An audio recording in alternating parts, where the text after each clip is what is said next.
महाराष्ट्र सरकारच्या माध्यमातून MSPच्या दरामध्ये महाराष्ट्राने देशामध्ये सर्वात जास्ती रेकॉर्ड ब्रेक अशा जवळपास 9 लाख टन खरेदी केलेली आहे आणि अजून 1.5 ते 2 लाख टन म्हणजे जवळपास 10 ते 11 लाख मेट्रिक टन सोयाबीन खरेदी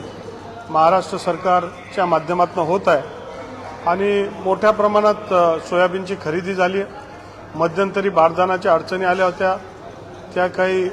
काही संघटनेने त्या अडचणी आणल्या होत्या, परंतु त्यासुद्धा मार्ग काढत आज सोयाबीन जास्तीची खरेदी झाली। त्याच्या पाठोपाठ आम्ही तूर डाळ ही डाळ खरेदीसुद्धा ही आपण त्याचं रजिस्ट्रेशन सुरू केलेलं आहे आणि पुढच्या काळामध्ये हरभरा या सगळ्याच्या दृष्टिकोनातून शेतकऱ्यांच्या मालाला अधिक किंमत मिळेल, शेतकऱ्याच्या मालाला भाव मिळेल अशा प्रकारचा प्रयत्न आपण केला आहे। आपण तूर खरेदीमध्ये अशा सूचना दिल्या आहेत की शेतकऱ्यांना रजिस्ट्रेशन करायचं, रजिस्ट्रेशनवर त्यांना मोबाईलवर कुठल्या तारखेला खरेदी होईल ही माहिती त्यांना मिळेल, ज्या तारखेला दिले असेल त्याच तारखेला किती वाजो खरेदी झालीच पाहिजे त्या दिवशी। त्याचबरोबर शेतकरी आले तर त्याला सावली बसायची व्यवस्था झाली पाहिजे, पिण्याच्या पाण्याची व्यवस्था झाली पाहिजे आणि प्रत्येक सेंटरने एक स्वतःचं तक्रार निवारण कक्ष हे निर्माण केलं पाहिजे किंवा डिस्ट्रिक्ट मार्केटिंग ऑफिसर यांच्याकडे संपर्क केला पाहिजे। त्याचाही नंबर आम्ही सगळ्यांना उपलब्ध करणार आहे आणि ही जी पूर्ण व्यवस्था आहे ही कुठल्याही अडचणी न करता शेतकऱ्यांना सुकर अशा पद्धतीची ही खरेदी झाली पाहिजे। आता अडचणी गोडाऊनच्या आल्यात, कारण सोयाबीन इतक्या मोठ्या प्रमाणात खरेदी झाली आहे की आता गोडाऊन सर्व फुल झालेत आणि तूर जर खरेदी करायची आहे तर ती तूर कुठं ठेवणार, तर म्हणून या रजिस्ट्रेशनच्या प्रक्रियेच्या 7 ते 10 दिवसामध्ये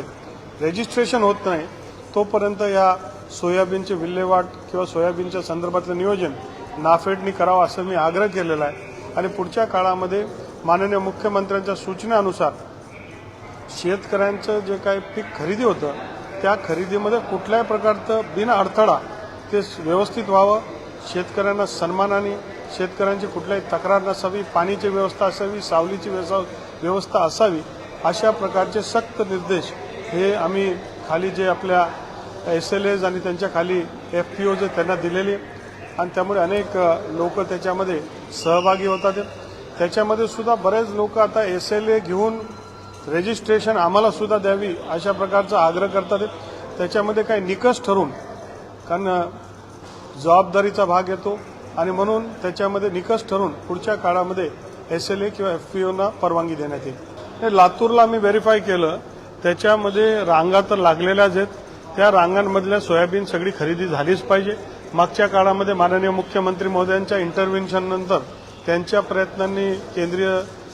मंत्री शिवराज चव्हाण साहेबांनी मुदत वाढवून दिली,